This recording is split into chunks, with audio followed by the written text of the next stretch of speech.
Good evening दोस्तों। आज हम आरपीएससी फर्स्ट ग्रेड स्कूल व्याख्याता भर्ती बारे में कॉमर्स के महत्वपूर्ण क्वेश्चन करने वाले हैं। क्वेश्चन के ये बहुत ही ज़्यादा शानदार क्वेश्चन हैं और परीक्षा में भी पूछे गए हैं क्वेश्चन। ओल्ड पेपर से हमने ये क्वेश्चन लिए हैं और ये ओल्ड पेपर के ही अकॉर्डिंग हमने टॉपिक वाइज आज क्वेश्चन डिस्कस किए हैं। आज हमने जो टॉपिक लिया है वो लिया है सामान्य, जो लेखांकन है और पुस्तपालन है। लेखांकन और पुस्तपालन के महत्वपूर्ण क्वेश्चन को चयन किया है और ये बेसिक क्वेश्चन है, फर्स्ट सीढ़ी है। इस प्रकार आप समझ सकते हैं कि कॉलेज स्कूल लेक्चरर या कॉलेज लेक्चरर या फिर आप KVS, UP, TET, PGT, TGT किसी की भी तैयारी कर रहे हो, ये सभी के लिए बहुत ही इम्पोर्टेंट क्वेश्चन है। तो पहला क्वेश्चन स्टार्ट करते हैं। हमने पहला क्वेश्चन चयन किया है, पुस्तपालन का जनक कहा जाता है। पुस्तपालन का जनक कहा जाता है। ऑप्शन आपके सामने है दोस्तों, पढ़िए बिल्कुल। Professor Marshall, J.R. Bartley Boy, Lucas Pesilio और स्पाइसर और पेगलर। ठीक है, इस क्वेश्चन का जो करेक्ट आंसर है दोस्तों, आप सभी को पता है, जैसे कि आपका बेसिक क्वेश्चन डिस्कस किया है, तो ये क्वेश्चन है लुकास पेसिलियो। लुकास पेसिलियो इस क्वेश्चन का करेक्ट आंसर हो जाएगा। सेकंड क्वेश्चन है, पुस्तपालन में व्यापारिक व्यवहारों का लेखा किया जाता है। ऑप्शन आपके सामने है, उत्पादन की इकाई, मौद्रिक इकाई, वस्तु इकाई या इनमें से कोई नहीं। तो यहाँ पर इस क्वेश्चन का जो करेक्ट आंसर होगा दोस्तों, मौद्रिक इकाई। जब भी पुस्तपालन में व्यावसायिक व्यवहारों का लेखा किया जाता है तो मौद्रिक रूप से किया जाता है। अब मौद्रिक व्यवहार का मतलब ये हो गया है दोस्तों कि जब भी रिकॉर्ड किया जाएगा, जब भी किसी भी ट्रांजैक्शन को रिकॉर्ड किया जाएगा तो उसको मौद्रिक होना जरूरी है। मौद्रिक का मतलब ये हो गया है, उसको पैसे में लिखा जाता। जैसे कि मान लीजिए एक शिक्षिका हैं जो अपने ही बच्चे को घर पे पढ़ाती हैं, तो वो क्या है, अमौद्रिक व्यवहार है। जैसे एक माता मान लीजिए अपने बच्चे के लिए टिफिन तैयार करती हैं, वह भी क्या है, एक अमौद्रिक व्यवहार है। इस प्रकार के व्यवहारों को कभी भी नहीं लिखा जाता है। तो यहाँ पर जब भी व्यवहारों का लेखांकन होएगा अकाउंटेंसी में, ये होगा मौद्रिक व्यवहार, मतलब जिसका मूल्य कुछ न कुछ होगा और ट्रांजैक्शन होगा, उसी को लिखा जाता है। नेक्स्ट हम तीसरे क्वेश्चन की बात करें, पुस्तपालन है। अब ये क्वेश्चन बहुत ही परीक्षा में आता है।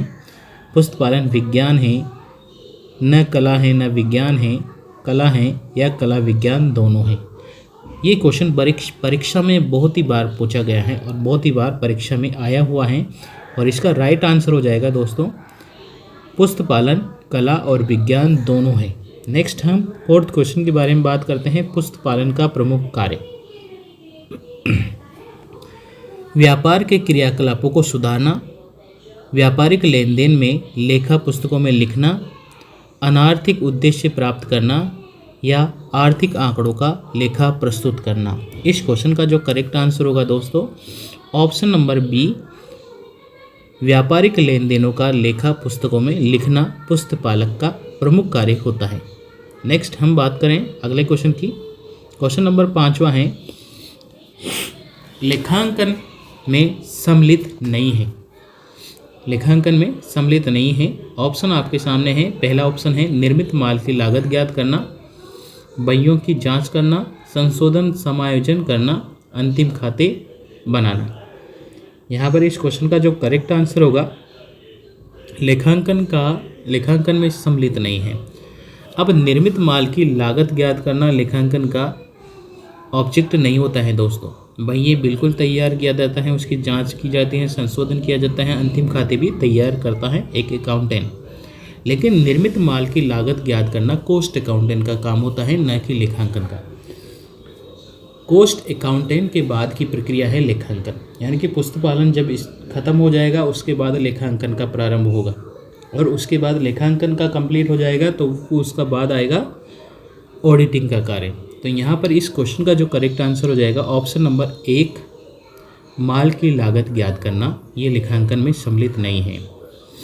नेक्स्ट अगले क्वेश्चन की बात करें, क्वेश्चन नंबर 6 है, पुस्त पालन की सर्वाधिक वैज्ञानिक प्रणाली है? पुस्त पालन की सर्वाधिक वैज्ञानिक प्रणाली है, ऑप्शन 1 है इकहरा लेखा प्रणाली, भारतीय लेखा प्रणाली, रोकड़ प्रणाली या दोहरा लेखा प्रणाली। तो यहाँ पर आप समझ ही गए होंगे इस क्वेश्चन का जो क्या आंसर बनने वाला है।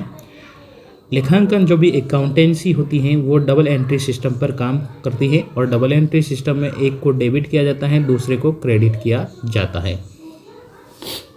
तो यहाँ पर आंसर हो जाएगा दोस्तों डी ऑप्शन हो जाएगा, दोहरा लेखा प्रणाली।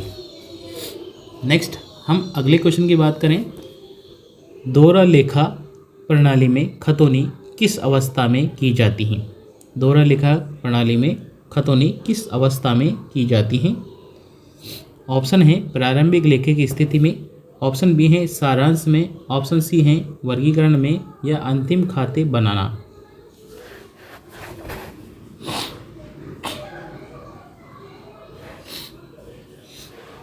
इस क्वेश्चन का जो करेक्ट आंसर होगा दोस्तों, दोहरा लेखा प्रणाली है वर्गीकरण। अब वर्गीकरण किस प्रकार से? जब भी अकाउंटेंसी की जाएगी तो सबसे पहले पुस्त पालन तैयार किया जाएगा कि उसका ट्रांजैक्शन किया जाएगा और एक उसके बाद लेखांकन स्टार्ट होता है, तो उसमें डेबिट और क्रेडिट दो पक्षों में होता है। वर्गीकरण का मतलब हो गया उसका ट्रायल बैलेंस तैयार करना, ठीक है। जनरल एंट्री कर दी, उसके बाद ट्रायल बैलेंस वर्गीकरण कर दिया कि कौन सा खाता लिखने लायक है, कौन सा नहीं लिखने लायक है, कौन सा डेबिट होगा, कौन सा क्रेडिट होगा। तो यहाँ पर ऑप्शन हो जाएगा सी ऑप्शन, वर्गीकरण करना। नेक्स्ट अगला क्वेश्चन है, लुकास पिसिलियो ने अपनी पुस्तक लिखी। लुकास पिसिलियो की एक पुस्तक आएगी अभी नेक्स्ट क्वेश्चन में आगे आने वाली है। तो लुकास पिसिलियो ने एक पुस्तक लिखी है, वो पुस्तक कब लिखी है? तो लुकास पिसिलियो ने एक इटली का निवासी था ये, इन्होंने एक पुस्तक लिखी है सुमा दे अर्थमेटिक, एक पुस्तक लिखी है जो कब लिखी है? ये लिखी है, पुस्तक पालन का जनक भी माना जाता है लुकास पिसिलियो को, और ये 1994 में ये पुस्तक लिखी है। लेखांकन का उद्देश्य क्या है दोस्तों? सभी पक्षकारों को वास्तविक परिणामों का ज्ञान कराना, उचित लेखे रखना, सही लाभ हानि ज्ञात करना, अत्यंत लाभ कमाना। तो यहाँ पर इस क्वेश्चन का जो करेक्ट आंसर होगा दोस्तों, ऑप्शन नंबर ए, सभी पक्षों में वास्तविक परिणाम का ज्ञान करना लेखांकन का मेन ऑब्जेक्ट होता है। नेक्स्ट है क्वेश्चन नंबर 10वां, संक्षेपण प्रक्रिया में कार्य संपन्न किया जाता है। ऑप्शन 1 है जनरल का लेखा करना, लाभ हानि खाते या आर्थिक चिट्ठा तैयार करना, खतौनी करना, विश्लेषण करना। इस क्वेश्चन का जो करेक्ट आंसर होगा दोस्तों, ऑप्शन नंबर बी राइट हो जाएगा यहाँ पर। और लाभ हानि खाता और चिट्ठा तैयार करना मतलब प्रॉफिट एंड लॉस अकाउंट बनाना और बैलेंस शीट बनाना, यहाँ पर संक्षेपण हो जाता है, ठीक है। जो भी ट्रांजैक्शन की है, जो भी जनरल एंट्री की है, उसको डेबिट या तो प्रॉफिट एंड लॉस अकाउंट में ट्रांसफ़र करेंगे और उसको बैलेंस शीट बनाएंगे, तैयार करेंगे। तो ये हो जाता है अकाउंटेंसी का मेन ऑब्जेक्ट। नेक्स्ट क्वेश्चन है अगला, खातों में खतौनी करना व शेष निकालने की प्रक्रिया कहलाती है। खातों में खतौनी करना व शेष निकालना यानी कि बैलेंस निकालना प्रक्रिया कहलाती है। कौन सी प्रोसेस होती है जिसमें अकाउंटेंसी की लेजर बनाई जाती हैं और उसका बैलेंस निकाला जाता है? ऑप्शन है वर्गीकरण, विश्लेषण, निर्वचन और संक्षिप्तीकरण। तो यहाँ पर इस क्वेश्चन का जो करेक्ट आंसर होगा वर्गीकरण, ऑप्शन नंबर ए। निम्न में से सत्य है, अब कौन सा सत्य है दोस्तों? लेखांकन व्यवहार का आधार है, लेखांकन व्यवहार कला व विज्ञान है, लेखांकन व्यवसाय की भाषा है और लेखांकन व्यवसाय के लिए आवश्यक नहीं है। तो यहाँ पर दोस्तों जो हैं ऑप्शन नंबर सी यहाँ पर करेक्ट हैं। और ये परीक्षा आरपीएससी फर्स्ट ग्रेड जो 2022 में हुई थी उस क्वेश्चन में ये क्वेश्चन था और ये राइट आंसर हो जाता है। लेखांकन व्यवसाय की लैंग्वेज भाषा कहलाती है। अगला क्वेश्चन लेते हैं, क्वेश्चन नंबर 13 है, अर्थशास्त्र के जनक या लेखक हैं। अर्थशास्त्र पुस्तक किसने लिखी है? तो यहाँ पर ये भी क्वेश्चन परीक्षा में पूछा गया है। कौटिल्य ने अर्थशास्त्र नामक पुस्तक लिखी है। नेक्स्ट अगला क्वेश्चन है 14 नंबर का, भारत में किस प्राचीन ग्रंथ में लेखांकन का वर्णन किया गया है? तो भारत में ऐसा कौन सा ग्रंथ है जिसमें प्राचीनतम लेखांकन का वर्णन किया गया है? तो वो है कौटिल्य का अर्थशास्त्र। 15वां क्वेश्चन है, एक व्यापारी लेखांकन के किस स्वरूप को अपनाता है? यहाँ पर है cost accounting, tax accounting, financing accounting, management accounting. तो यहाँ पर आंसर हो जाएगा ऑप्शन नंबर जो वित्तीय लेखांकन है, फाइनेंसिंग अकाउंटिंग, वो यहाँ पर राइट हो जाता है। नेक्स्ट है, निम्नलिखित में से कौन सा कार्य लागत लेखांकन का नहीं है? लागत लेखांकन का कौन सा कार्य नहीं है? ऑप्शन आपके सामने है, उत्पादित वस्तु या सेवा की लागत ज्ञात करना, चालू कार्य की लागत ज्ञात करना, लागतों पर पर्याप्त नियंत्रण रखना, संपत्ति एवं दायित्व की सूचना प्रदान करना। तो यहाँ पर राइट आंसर हो जाएगा ऑप्शन नंबर डी, संपत्ति एवं दायित्व की सूचना प्रदान करना। नेक्स्ट है 22वां नंबर का क्वेश्चन, भावी योजनाओं के निर्माण में सहायक सिद्ध होता है वित्तीय लेखांकन, प्रबंध लेखांकन, टैक्स लेखांकन और लागत लेखांकन। तो यहाँ पर इस राइट हो जाएगा वित्तीय लेखांकन। जब भी अकाउंटेंसी से क्वेश्चन आएगा उसका डायरेक्ट आंसर होगा वित्तीय लेखांकन से, याद रखना है।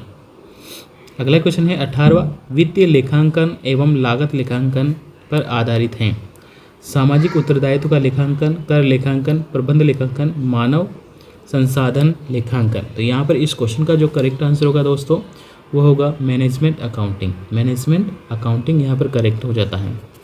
नेक्स्ट है, चालू कार्य का लागत ज्ञात करना, चालू कार्य की लागत ज्ञात की जाती हैं लागत लेखांकन में, कर लेखांकन में, वित्तीय लेखांकन में, प्रबंध लेखांकन में। तो यहाँ पर आ जाएगा लागत ज्ञात करना। तो लागत लेखांकन में होगा लागत ज्ञात करना। प्रबंध के लेखांकन सहायक होता है। अब प्रबंध के लेखांकन किसके लिए सहायक होता है? अंशधारियों के लिए, प्रबंधकों के लिए, ऋण पत्रधारियों के लिए, सरकार के लिए। तो यहाँ पर हो जाएगा प्रबंधकों के लिए। प्रबंधकों के लिए प्रबंध लेखांकन आवश्यक सहायक कार्य होता है। नेक्स्ट है अगला, प्रबंध के लेखांकन सहायक होता है। ऑप्शन 1 है प्रारंभिक लेखा पुस्तकें, लेखा, अंतिम खाते, वर्गीकरण और सारांश। यहाँ पर 4 पॉइंट हैं, इनको क्रम से जमाना है। अब देखिए यहाँ पर जो ऑप्शन नंबर बी है ये राइट हो जाता है। सबसे पहले लेखांकन को प्रारंभिक लेखा पुस्तकों में दर्ज किया जाता है, उसके बाद उसका वर्गीकरण किया जाता है दोस्तों, उसके बाद सारांश तैयार किया जाता है और उसके बाद अंतिम खाते यानी कि profit and loss, trading account और बैलेंस शीट तैयार की जाती हैं। तो बी राइट यहाँ पर हो जाएगा। नेक्स्ट अगला क्वेश्चन है 22वां, खाता बहियों में खतौनी करना शेष ज्ञात करने की प्रक्रिया है। खाता बही में खतौनी करना शेष ज्ञात करने की प्रक्रिया है। निर्वचन, वर्गीकरण, सारांश या इनमें से कोई नहीं। तो यहाँ पर इस क्वेश्चन का जो करेक्ट आंसर होगा दोस्तों वो होगा ऑप्शन नंबर बी, बहियों में खतौनी करना या शेष निकालना वर्गीकरण है। नेक्स्ट है कथन है आपके पास में 2 कथन दिए हुए हैं। पहला कथन देखते हैं, वित्तीय लेखांकन के अंतर्गत जनरल बहियां, तलपट और अंतिम खाते तैयार किए जाते हैं। कथन दूसरा है, अंतिम खाते में यह ज्ञात किया जाता है कि वित्तीय वर्ष में व्यापार का लाभ हानि या वित्तीय स्थिति क्या रही है। तो यहाँ पर जो इस क्वेश्चन का जो करेक्ट आंसर है दोस्तों, दोनों ही जो वाक्य हैं वो एकदम सटीक हैं। तो यहाँ पर ऑप्शन नंबर डी, कथन 2 कथन 1 का सटीक स्पष्टीकरण है। नेक्स्ट हम बात करेंगे अगले क्वेश्चन की। कथन यहाँ पर पहला है, पुस्तपालन व्यावसायिक लेन देनों की प्रारंभिक क्रिया है। सेकंड है, लेखांकन पुस्तपालन की पश्चात की प्रक्रिया है। अब पुस्तपालन व्यावसायिक लेन देनों की प्रारंभिक पुस्तकें। ठीक है, तो यहाँ पर देखिए कौन सा कथन यहाँ पर सही होता है। पहला क्वेश्चन सही है, दूसरा भी सही है, बिल्कुल दूसरा भी सही है। तो यहाँ पर बी ऑप्शन दोनों ही कथन सत्य हैं, दोनों ही कथन सत्य हैं। 25वां क्वेश्चन है, लेखांकन की रोकड़ प्रणाली लागू होती है सरकारी कंपनियों में, निजी कंपनियों में, संस्थाएं जिनका उद्देश्य लाभ कमाना नहीं होता है, उपयुक्त सभी। तो यहाँ पर जो ऑप्शन नंबर सी है वो यहाँ पर राइट हो जाता है दोस्तों। संस्थाएं जिनका उद्देश्य लाभ कमाना नहीं होता है वहाँ पर केस बेसिस चलता है। लाभ कमाने वाली जो प्रणाली है उसमें तो एक्रूअल बेसिस प्रणाली पर काम करती हैं, लेकिन केस बेसिस पर वही प्रक्रिया काम करेगी जहाँ पर जिनका उद्देश्य लाभ कमाना नहीं होता है। इनका केवल नो प्रॉफिट नो लॉस पर काम करता है। नो प्रॉफिट नो लॉस पर काम करने वाली संस्थाएं में केस रोकड़ प्रणाली पर लाभ काम होता है। नेक्स्ट है अगला क्वेश्चन, क्वेश्चन नंबर 26वां है दोस्तों, और 26वें क्वेश्चन का जो ऑप्शन है आपके सामने, पहला कथन है लागत लेखांकन उत्पादन और विक्रय से संबंधित समस्त विभागों का लेखा विशेष विश्लेषण किया जाता है। सेकंड कथन है लागत लेखांकन में किसी वस्तु की कुल लागत के साथ साथ प्रति इकाई लागत भी ज्ञात की जाती है। तो यहाँ पर दोस्तों इस क्वेश्चन का जो करेक्ट आंसर होएगा ऑप्शन नंबर बी, दोनों कथन यहाँ पर सही हैं, दोनों कथन सही हैं। नेक्स्ट अगला क्वेश्चन है 27वां क्वेश्चन, कथन 1 है प्रबंध के लेखांकन में प्रबंधकों के निर्णय लेने के लिए आवश्यक एवं महत्वपूर्ण सूचना प्रदान की जाती है। कथन 2 है प्रबंध के लेखांकन में किसी वस्तु की कुल लागत के साथ साथ प्रति इकाई लागत भी ज्ञात की जाती है। अब यहाँ पर दोस्तों केवल जो कथन 1 है वो सत्य है, 2 कथन असत्य हैं, तो ऑप्शन नंबर 1 यहाँ राइट हो जाता है।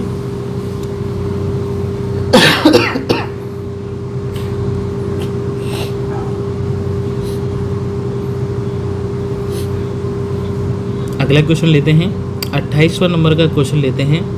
सामाजिक उत्तरदायित्व लेखांकन का उद्देश्य होता है सामाजिक चेतना का प्रसार करना, समाज सेवा करना, सामाजिक लागतों और सामाजिक लाभों का लेखांकन करना, उपयुक्त सभी। तो यहाँ पर जो सी वाला ऑप्शन है वो बेटर आंसर है, सामाजिक लागतों और सामाजिक लाभों का लेखांकनीकरण करना। अगला क्वेश्चन है 29 नंबर का क्वेश्चन, उत्तरदायित्व लेखांकन का उद्देश्य होता है श्रमिकों की उत्तरदायित्वता का निर्धारण करना, प्रत्येक स्तर में लागत के उत्तरदायित्व का निर्धारण करना। सी ऑप्शन है कार्यालय के उत्तरदायित्व का निर्धारण करना, उपयुक्त सभी। तो यहाँ पर जो राइट आंसर हो जाएगा दोस्तों वो हो जाएगा ऑप्शन नंबर बी, प्रत्येक स्तर पर लागत के उत्तरदायित्व का निर्धारण करना। नेक्स्ट हम अगले क्वेश्चन को लेते हैं और क्वेश्चन नंबर 30 है। क्वेश्चन नंबर 30 है यहाँ पर कर लेखांकन से सम्मिलित हैं, कर लेखांकन में सम्मिलित हैं। ऑप्शन है कर नियोजन, बी ऑप्शन है प्रबंध नियोजन, तीसरा है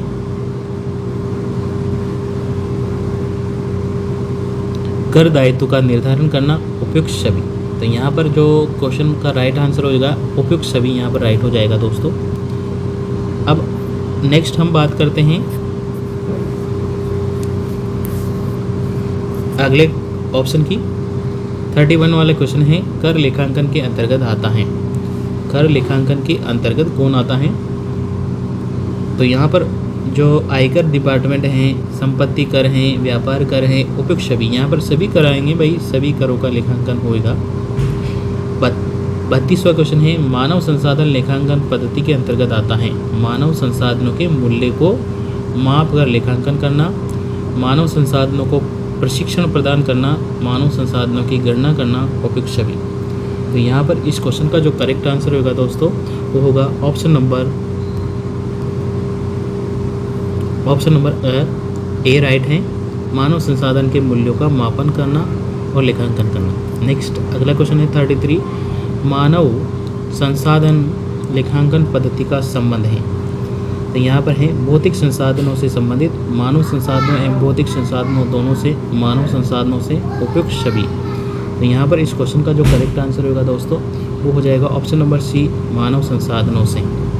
नेक्स्ट अगला क्वेश्चन है, अगले क्वेश्चन को लेते हैं 34 क्वेश्चन है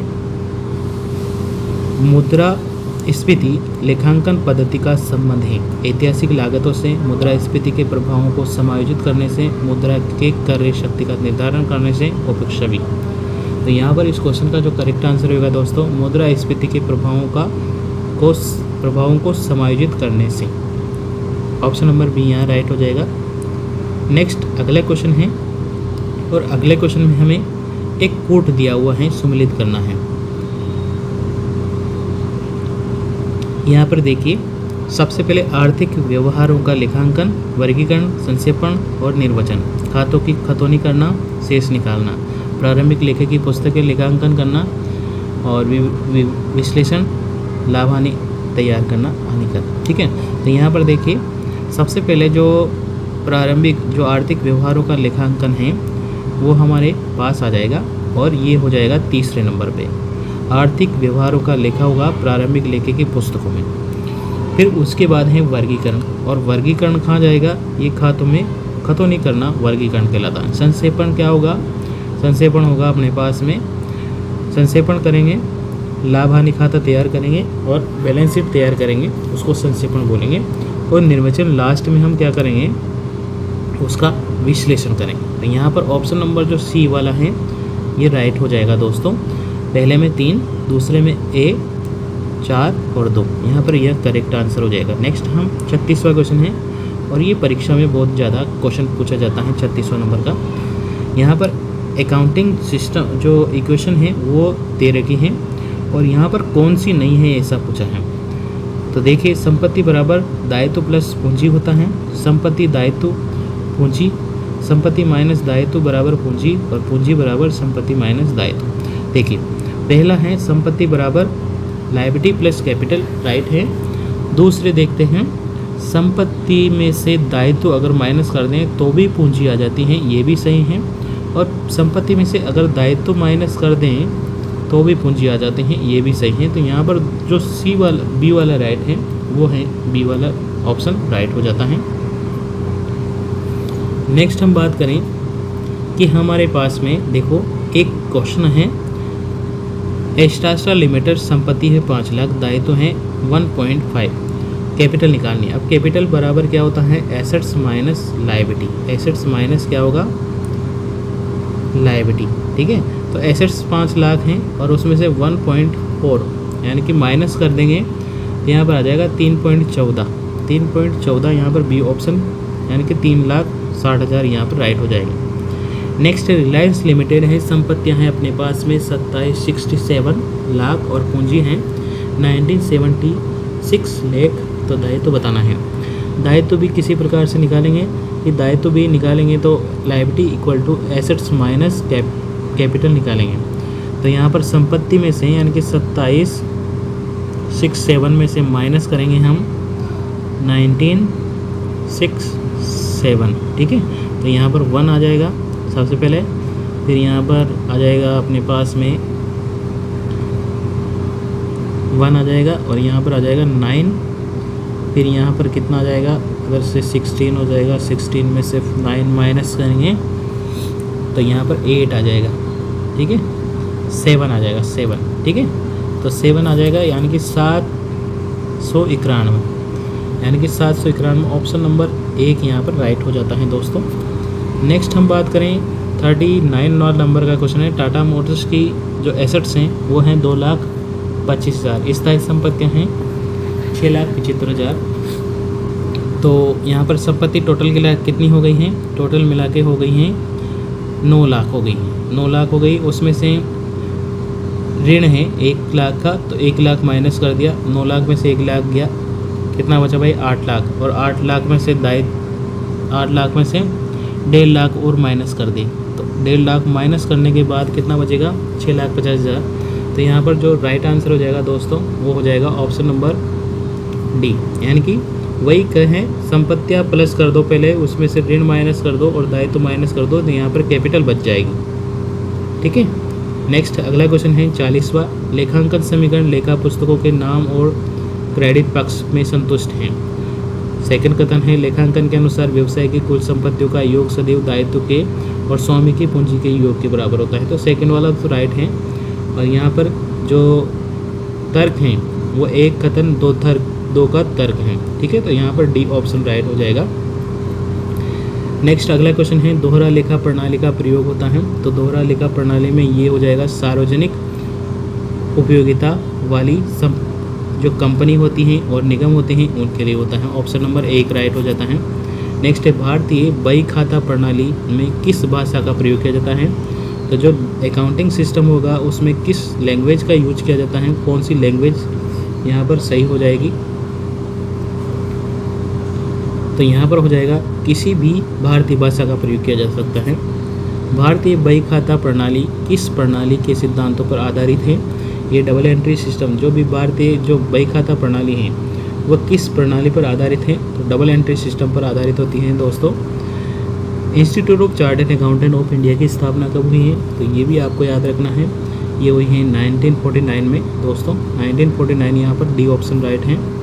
नेक्स्ट अगला क्वेश्चन है, वित्तीय स्वभाव के सौदे एवं घटनाओं के मौद्रिक रूप से लेखा करने एवं वर्गीकरण करने का सूक्ष्म बनाने की विधि को क्या कहते हैं? यहाँ पर अकाउंटिंग कहलाता है, लेखांकन कहलाता है।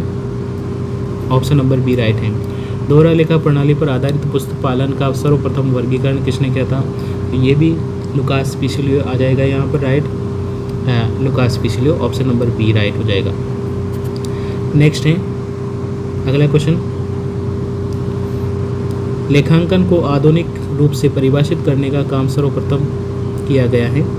तो इसका जो करेक्ट आंसर होगा अमेरिकन अकाउंटिंग एसोसिएशन के द्वारा। ऑप्शन नंबर सी यहाँ पर राइट हो जाएगा। नेक्स्ट है, institute of chartered accountant of India की स्थापना की गई है।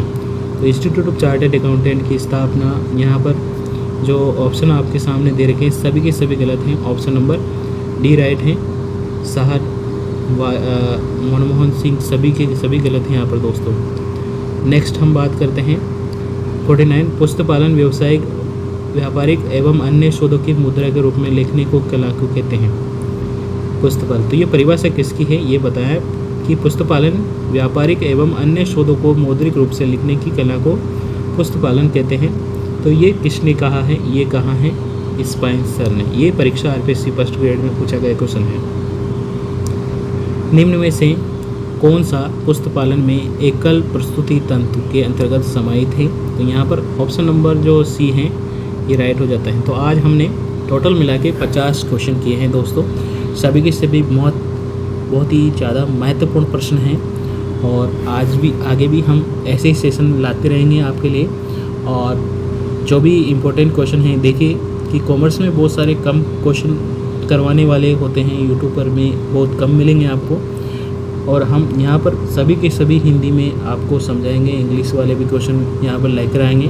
तो इसलिए आप आरपीएससी फर्स्ट ग्रेड की तैयारी कर रहे हो दोस्तों, या फिर किसी भी कंपटीशन की तैयारी कर रहे हो, कॉमर्स से रिगार्डिंग हो आप सभी कुछ, तो यहाँ पर चैनल को सब्सक्राइब कर लीजिए, बेल आइकन प्रेस कर लीजिए ताकि आने वाले सभी नोटिफिकेशन आपको मिल जाए दोस्तों। धन्यवाद। जय हिंद, जय भारत।